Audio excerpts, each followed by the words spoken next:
obsessed with TLC and all the trashy reality TV. It's a recap. It's a recap. It's a recap. Welcome back to another Life After Lockup recap. Are you guys enjoying my new filter? I have to record this through my phone in order to access this filter. Doesn't this remind you of the little people from Duloc on Shrek?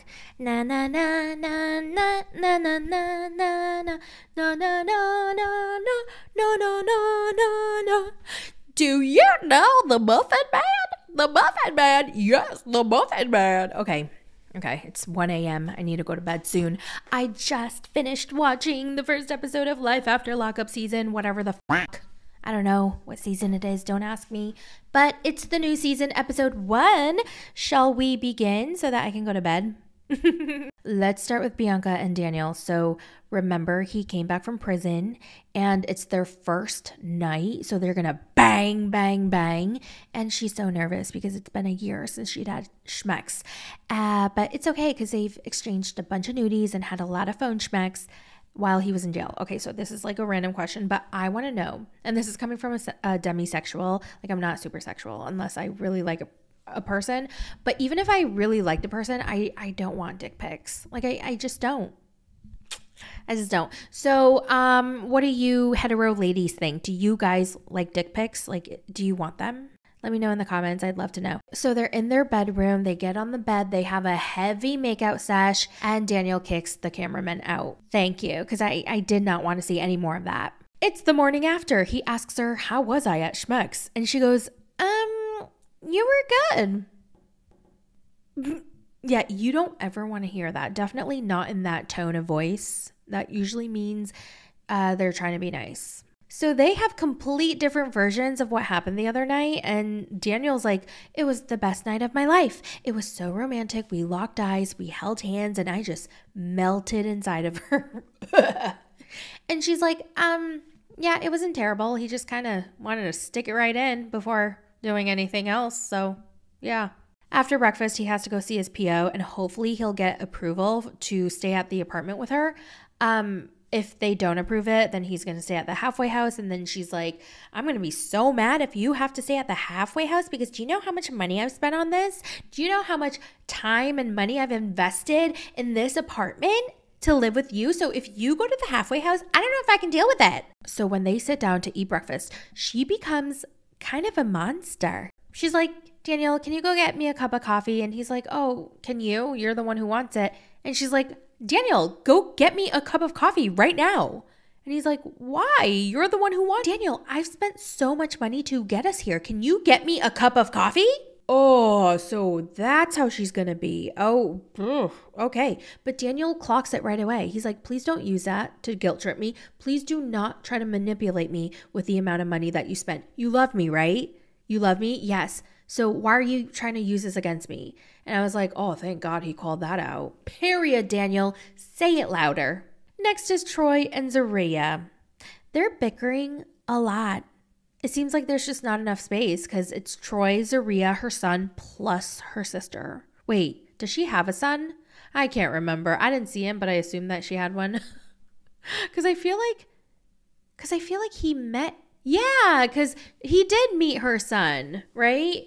Because he was like, Daddy, and it was really cute. Okay, so according to her sister, they fight a lot, and she feels really bad for Troy because it's always Zaria who's yelling at him, and then Troy's off to the side sitting like a sad little puppy, taking in all the verbal abuse. Well, not abuse, beating. So they started a nonprofit organization called Project Heal to help at-risk youth, and I thought that was pretty damn cool. They got an office, and they also hired a mental health counselor and a clinical advisor. And so it seems very legit.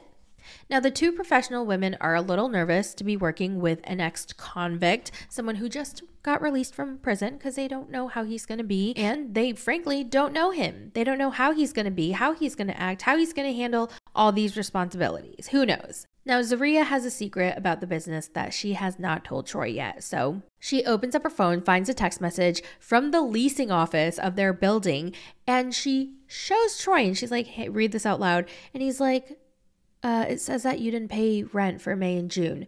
So apparently she missed 2 rent payments and they can't use the office until she's caught up. They have no money. I don't know why they didn't think of this before starting the nonprofit. Why didn't they get their funds in line? I don't know. And so she says the public grant process is way different than, I don't know, I guess a regular loan. And Troy's like, what are we going to do? Where are we going to live? He's like, why did you hide this from me for 2 months? Why didn't you get this all situated before we started the nonprofit? And he walks away because he's getting heated. He needs space when he gets upset, remember? And Zaria is like, see, this is why I don't tell you the truth. Like, this is why people don't say the truth. People always say they want to hear the truth until they hear the truth and then they get triggered. So this is why. Like, I'm never going to tell you the truth from now on. Okay, Zaria, girl, you missed the part where you lied to him by omission for 2 months. He walks away. He's outside. He calls a friend. He's like, can you please pick me up? And now he's trying to figure out ways to make money. And in the end, he says, sometimes you have to do the wrong things for the right reasons. Okay.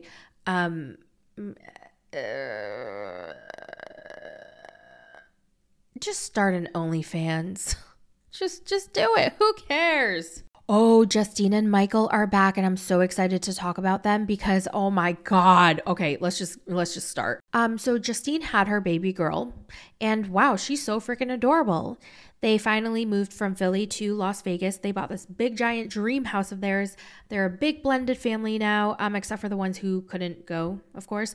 They bought their dream house, like I said, and Michael admits he spent way too much money on the house and they're financially like really struggling. Kind of a little bit. They're very, very tight because they overspent. Okay, so Justine, Michael, and their 73rd baby, they're at the doctor's office and I'm thinking, oh, it's probably a checkup for the baby. You guys, she's freaking pregnant again. Holy fucking donkey balls. I did not expect it. When they opened up her shirt and she had a big old belly, my jaw fucking dropped. I was like, girl, you just had a baby. Isn't she like 7 months old? Is she even 7 months old? I don't know, but they're super excited. They're very excited to be popping babies out left and right. Every single year, they want a new one. I mean, congratulations, because clearly they did want the kid. So congratulations, but like, who's going to take care of them? Like, I'm so confused. They have so many kids. My friends have a hard time taking care of 1 to 2 kids.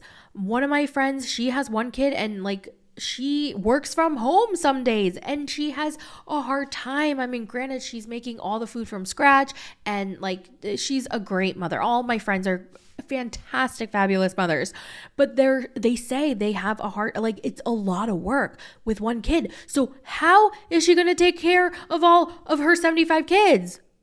I mean, realistically, I think they said they have 9 living with them. So now it's going to be 10. Who's going to take care of them? You just had one. She's not even a year old. Even the midwives are like, so you're going to get another C-section and I feel like you should get your tubes tied. Are you going to get your tubes tied? This is going to be your 5th C-section and it's getting real dangerous. They even tell her this should be your last pregnancy. And Michael does not want to get a vasectomy because he's a baby back bitch. He's like, you do it because your tunnels will always be there and I don't want to mess up my manhood. So like, you do it. And I'm thinking, I'm sitting on my chair and I'm thinking, you little fucking bitch. I literally wanted to punch him in the face when he said that. Anyway, the midwives are going on and telling her about all the possible complications. She is apparently a very high risk pregnancy. They tell her if this happens, XYZ happens, please do not hesitate. You need to go to the emergency room. They even ask her, do you have a will? Because you have a high chance of something happening to you. And if that were to happen, do you have things in line so that like, you know, your loved ones don't have to make a decision? I'm really glad they showed this part. I feel like it was a very super important conversation to have. A lot of people don't like to think about it, or a lot of people think that you have to be like super old to start having a will, but no, you should start now. Like everybody should have a will now because you never know what's going to happen. And God forbid something were to happen to you unexpectedly. You want things to be in place legally so that everyone around you who's left over, I don't know, but the surviving people, like you don't you want to make things easy for them, and you're helping them by having that all set up legally. Justine mentions how she feels like Michael would choose probably the complete opposite of what she would want if, God forbid, she were in a coma. For example, she feels like he would choose to keep her alive and to be hooked up onto a feeding tube forever and ever and ever until she, I don't know, someday wakes up. And Justine would not want that. She would want to be let go of. And like I said, this is why it's so important to have a will before anything happens. Do not wait until you're in some kind of a position, or if you have a sickness or you feel like you're going to wait until you're 65. I don't know why, but I've just been thinking about death a lot lately, and I just know my parents would want to keep me alive if I were brain dead, whereas I would not want to be kept alive on a feeding tube, but I just know that my parents like could not let me go. Like they would feel so guilty. I was thinking the other day, because I've been flying back and forth from DC to Connecticut very often, and I was thinking like, oh my God, what if this plane crashes? I know I hate those intrusive thoughts, but I was like, what if I die? Like what happens? Like what if something happens to me? I don't have a will, and that is why this video is sponsored by, just kidding. Just kidding. But oh, that would have been a perfect sponsor segue. But that is why you should have a will and have everything set up so that your other family members and loved ones don't have to like make those really difficult decisions should something happen to you and you're not there to make them yourself. So the midwives are just basically telling her like, please do not get pregnant again. This should be your last pregnancy and you should plan just in case something were to happen to you. Like it sounds very, very serious. Justine looks at Michael and she tells him, if something happens to me, you gotta go take care of everything else. And I was like, what does that mean? Does that mean that if it's between her and her baby, he has to choose the baby? And I'm like, that can't be. Like, she did not just say, yes, that's what she meant. She said, no, you cannot save me. Save the baby. If it comes down to me and the baby, you go with the baby. And I'm like, you're going to put that on him? I mean, of course, yeah, I guess you have to like discuss these, but like, how are you going to have your husband? Oh, that's so crazy. Like, I guess this is a very, very personal decision. And like, I really can't judge. I guess people are going to have different opinions, right? Like oh, that's hard. Yeah, that is hard because the baby is full term. It's about to be born. And like, you have to pick your life or the baby's life. That is, whoa. I never, ever, ever, ever want to be put in that situation. That seems traumatizing. But I felt bad for Michael because she was like, you do not choose me. You choose the baby. So like, if that were to happen and if he chose his wife, then does that mean that she will resent him forever for saving her life? But how is he supposed to choose the baby over her? That is so that's hard. Oh my God. I don't even know what to say. I feel like, yeah, she should decide for herself and then put that in the will. But like, that's such a hard decision. It's like a part of me is like, then you're just going to leave all your 10 kids. Well, 9, I guess, if it came down to her and her baby and she chose her own life or he chose her life. Oh God, I don't even want to go there. That is a really, really hard decision that I hope that I am never ever having to face. Well, you guys can let me know in the comments what you do. Look who we have here. We have Key-Rock and Britney back. I totally forgot about them. They still look cute together. And Britney got a new look. Her hair is fiery red. And I'm surprised by how good it looks. They are moving to Houston, Texas. They're in Virginia right now. So they made the plans to move. They found an apartment. They put the deposit down. They packed up all their bags and boxes, and they pretty much have everything set to move. They got permission from their Virginia PO. But then he gets a phone call, Key-Rock, and they're telling him that he can't go because Houston or Texas won't accept him. They won't let him, I don't know, check in or whatever. I can't remember the exact words, but they won't let him parole there or something like that. So he can't go. Key-Rock basically pleads with the guy on the phone. He's like, I've done everything right. I've been so good during parole. I've done nothing wrong. Can you please do something? The guy on the phone is like, okay, I can appeal it, but it's going to take like 30 days. And Key-Rock is like, oh my God, we have to get out of our house next week. We already bought a U-Haul. We paid for it. We booked it. We paid the deposit on the new apartment. And it's just going to be a lot of money being wasted, which is exactly how I felt when I moved here to Washington, D.C. I wasted a lot of money. Anyway, it's not about me. The guys tell them that they can go to government-approved housing in the meantime. And Key Rock is, I've been to government-approved housings, and those are scary. I don't like them. Anyway, Key Rock was freaking out, and Britney did a pretty good job talking him down. Lastly, we have Kim and Joey. Oh my God, wait. Where are my Teeny and Rob notes? Because they got... Oh, it's here. Oh my God. How did I skip them? Okay, let's first talk about Kim and Joey. So Kim and Joey. Joey's been out for 2 months now, and they're planning to buy a house. But the good news is it seems like he's being a great dad to the kids. Remember, Kim has 2 boys, and Joey thinks one of the boys is his because apparently when she was with her ex, she found out that he was having an affair. So she hooked up with Joey like a lot, but while she was hooking up with Joey, she was still having sex with her ex. So yeah, it could be Joey's, but it could not be Joey's. So they do a paternity test and they literally lie to the kid and they're like, oh, we just want to make sure you don't have COVID. We got to do a COVID swab. Now let's talk about Teeny and Rob. First of all, they're a very cute couple. They look good together. Let me pull up my notes. And oh, she did find the tattoo that he had on his arm of his ex, and she does not like it. That's all we know.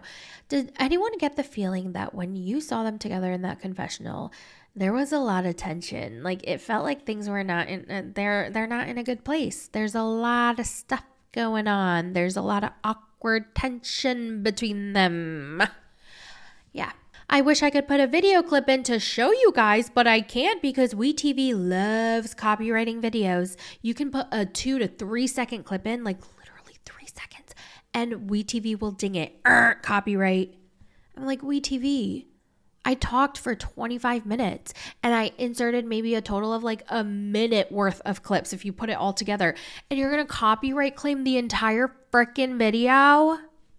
They're at his welcome home party, and the only people at the party are from her side. No one from his side attended, and it's his welcome home party. So yeah, apparently his mom got mad at him again, like she always does. Because remember, in the last season, we found out that his mom held on to a lot of resentment because he wasn't sending her money. So yeah, it was all about the money. Teeny's kids give him a cake that they made, and they're still as adorable as ever. They're so cute. They all eat the cake, and suddenly Rob's mom shows up. So now Rob's mom meets Teeny's mom, and they all sit down. And Rob's mom wants to squash some beef. She's like, you know what, Rob, I'm very disappointed because you haven't been treating me right. And he's like, well, I'm married now. I have a wife. I have kids. Like, I'm taking care of them. And then his mom goes, all right, well, just remember when Teeny's gone, I'm still going to be here. And Teeny's like, wait, what? Why would I be gone? And then things go from 0 to 100 real fast. I was looking down to type my notes, and suddenly I hear screaming. I look up and they're swinging at each other. Rob's trying to break up the fight, and then he's getting tossed around by his mom, by his wife. And then I see him falling on the table. And then, oh my God, I felt so bad because Teeny's little kids, they saw the fight, they were witnessing the fight, and I felt so freaking bad. They were like literally scared because they saw hands being thrown. Jeez, I was not expecting all this drama on the first episode of Life After Lockup. Oh my God, what a solid, great, entertaining episode. What did you guys think of this? Let me know in the comments. It is 1:30 a.m. I need to go to bed. I do. I'm really tired. So thank you guys so much for tuning in. Let me know all your thoughts in the comments, and I will talk to you guys in the next one. Bye.